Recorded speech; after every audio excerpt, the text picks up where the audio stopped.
Yes, YouTube, it's Ben Hawks, the coach consultant, and today I'm going to be talking about lulls and launches, as you can see behind with a terrible drawing. Please do not judge me for it. But if you are a fitness coach who runs challenges, group intakes, fat loss competitions, whatever it may be, this one is for you. Commonly what I see across fitness professionals is they're burning their audience with forward-facing marketing in terms of promotion, content, direct response, and it actually leads to them having poor sales performance down the line, alongside being able to create content that you enjoy, not have to constantly hard promote and sell all the time, and focus on obviously creating an incredible community with connection, buy-in, but still making shitloads of money as well. So before I dive into the whiteboard over there, what I'm going to do is actually explain this in a really easy example, because I've got Beth behind me and I've got Rob behind me, and they've both got the headphones on. They're not really listening to me. I could shout as much as I want. I could potentially, they're still not going to listen to me. They're still not going to hear me, right? That's basically what happens when you are constantly hard selling to your audience. They will get to a point where they're just like, I'm not really interested. Like, I've seen this type of post, like I've seen that graphic, I've seen that structure. So what you've got to basically do is think about how you can accumulate interest and then retarget in the back end, which again I'm going to talk about in the lull aspect on the challenges in a minute. But the main thing is, when we're looking at actually launching something, is we're supposed to be attracting attention, we're supposed to be attracting an action, and then getting a stimulus, which is obviously them to want to purchase what you are doing, right? If you are just doing the same type of launch over and over and over and over again, you're going to get to a point where it's going to burn out your audience. They are generally going to lose interest, and then eventually end up just sacking it off. Whereas in my opinion, challenges is an absolute incredible offer to run for fitness coaches. I know that's really common out there for people to turn around and say that it devalues a service or this or that, whereas in my opinion, again, especially what I'm going to show you in a minute, you can do both. You can have a high ticket offer and mid ticket offer alongside running challenges, but it just comes down to actually how you strategize it. But in my opinion, to get volume through the door,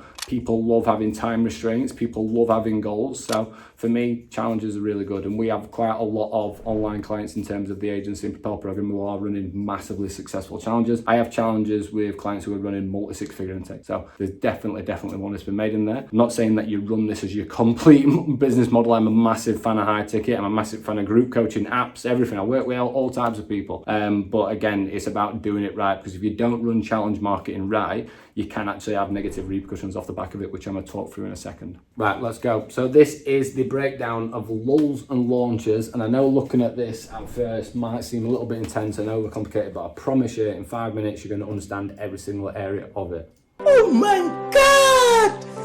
Wow! So let's go. That's a start point. Got a sales gauge on the left hand side. I've got an annual timeline on the bottom. And then what all of these peaks replicate is an individual marketing campaign and an individual challenge intake, for example. And I'll break the rest down afterwards. So what we've got here is, as you are obviously pushing a challenge, you are going to have higher on the sales gauge, because you're going to be taking more volume, taking more money through the door. When you are not running a challenge, potentially, you're going to have less volume coming in, which is obviously going to lead to less money, especially if you are actually running like challenges as your primary offer, for example. So as we're coming in, we've got the second one, we've got the third one. So that is the overview, right? But what I want to change your perspective on is the amount of effort that you put in is not just during the launch, right? The lulls will actually make the effectiveness of how much you actually can launch. So as a starting point, if we're coming in here, and let's just say Coach A does this. If Coach A comes in and all their focus is on forward-facing marketing, massive launch, big promotion, hard content, hard emails, yeah, they're going to get sales through the door without question. But how long does that take of doing that to your audience before, one, you're fed up at it yourself, which I've seen many, many times before. Two, before your audience is absolutely burnt out from it. And three, people are just fed up of you selling shit to them really, really hard on repeat, right? So what we've got to really do is think about, right, we have this spacing, and when there's spacing, there's an opportunity. This is something I say all the time.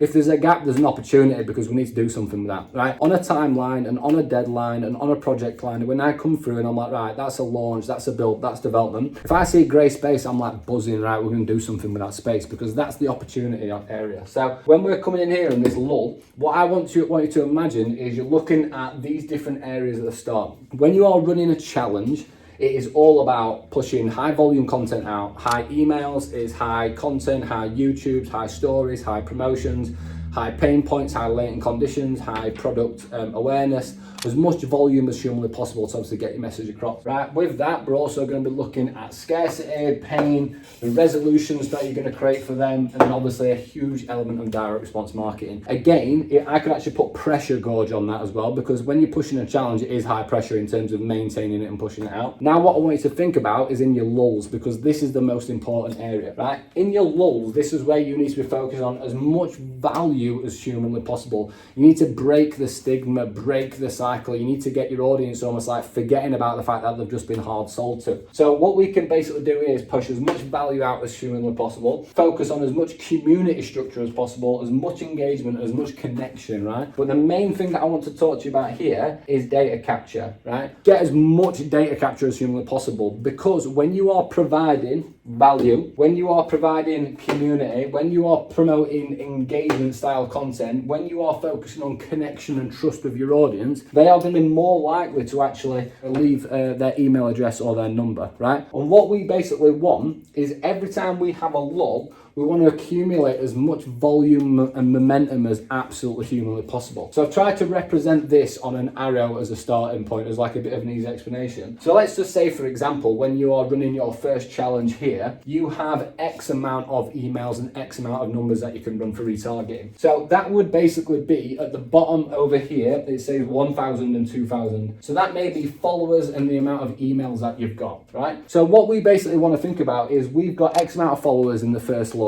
right? When we're coming in on the second one, we've got 2,000 emails. Sweet, right? We know we're going to hit that launch. We're coming into this one. We need to put as much effort into this lull as humanly possible, because we don't want to be retargeting the same people over and over and over again, because again, they're going to be bored of it. We need new capture. We need volume, because volume will lead to more sales, right? Especially when you've got a concept that works, that an offer that's positioned right, a connection with your audience where they are buying from you. All you need to do is 10x volume. That's straight up. That's all it needs. If you have a concept that works, if you have a marketing structure that works for 1,000 people, you times that by 100,000, you're going to get 100,000 results, right? So when we're coming in here, our main emphasis in this gap here, in this lull is, right, what free guides, what lead magnets, what concepts, what opt-ins, what giveaways, what can we do to get as many numbers and many emails as humanly possible? So when it comes towards our second challenge intake there, we've got 3,000 to 4,000 followers or 3,000 emails.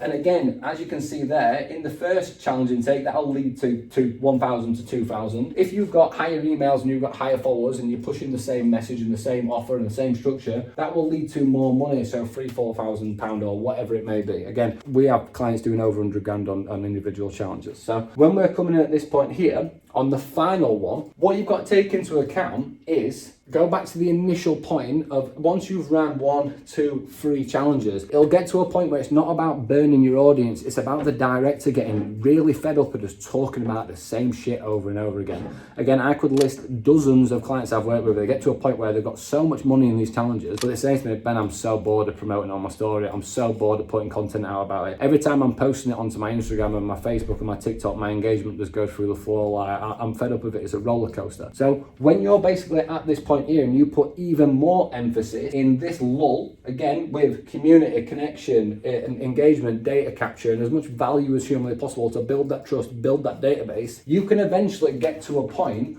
where you're actually looking at back-end sales. So if you've built out as an absolute massive database, so let's just say you've gone from 2,000 emails at challenge 1 to 3-4 challenges down the line, you've got 15,000 challenge intakes. Over time, when you manipulate the message and the structure in terms of how you're delivering it to people, people will expect the sales process to be going through email, right? More often than not, when you first start running a challenge, it's going to be via promoting on content and promoting on just like your stories, on links. Whereas over time, if you've got a massive database and you basically redirect traffic going, right guys, I'm coming in, I've got my next launch coming up, make sure you're on my email list. People know that they need to be on the email list. People know to expect that email. So what that basically allows you to do is still equal very, very, very good sales performance, but it also allows you to not burn your Instagram audience or your social media audience at the same time. So you can focus on a system where you are creating as much value as humanly possible, creating as much of a community, creating as much engagement, while still smashing absolute massive launches at the same time. And that's what you want to be working towards. How can I still equal massive level campaign and marketing and sales performance without having to burn my audience with the same message over and over again, right?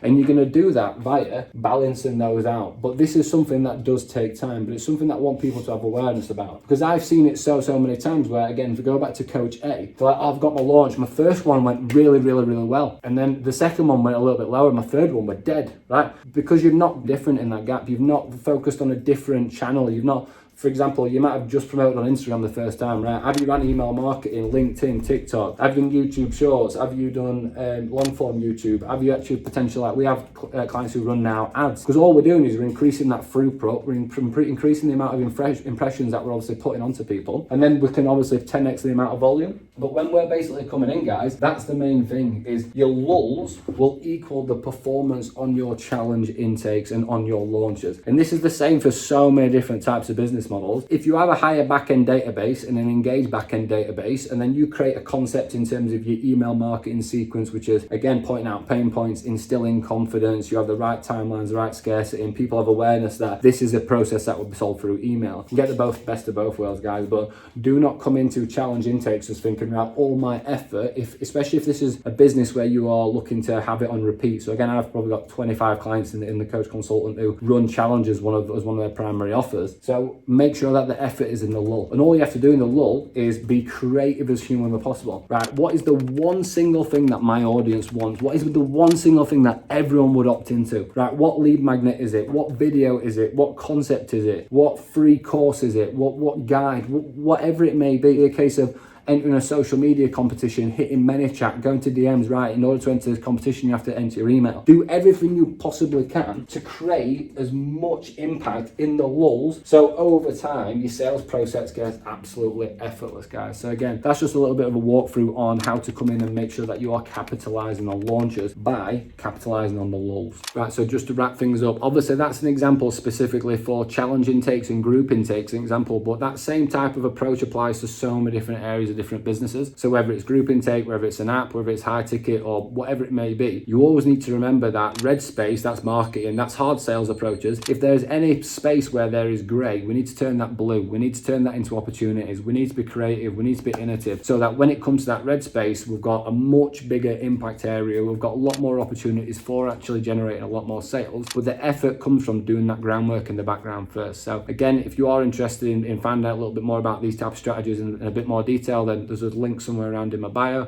If not, drop this video a like if you did like it, subscribe if you're not subscribing, and if you've got any feedback, drop it in comments. And again, if you've got any requests, please drop them in.